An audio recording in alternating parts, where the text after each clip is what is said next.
বেরোবার সময় কানন একটা পানের খিলি নিয়ে এসে বলল, সাহেবের পান খাওয়া চলবে?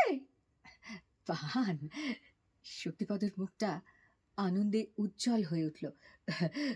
পান কোথা থেকে পেলে? পাবো আবার কোথা থেকে? পেয়েছি কোথাও থেকে। কানন পানটা হাতে দিতে দিতে বলল, তারপর বড়লোক মামার বাড়ি চললেন?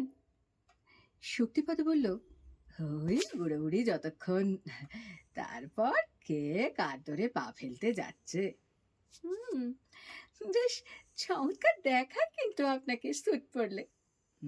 দেখাবে না কেন? চেহারাটা কি খারাপ? ও, ভারী তো চেহারা।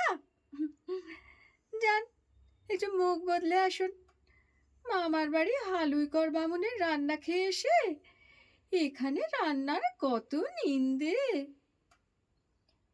আশাপূর্ণা দেবীর গল্প পাখির বাসা আসছে গল্প নাটকে তুহিনার সাথে চ্যানেলে।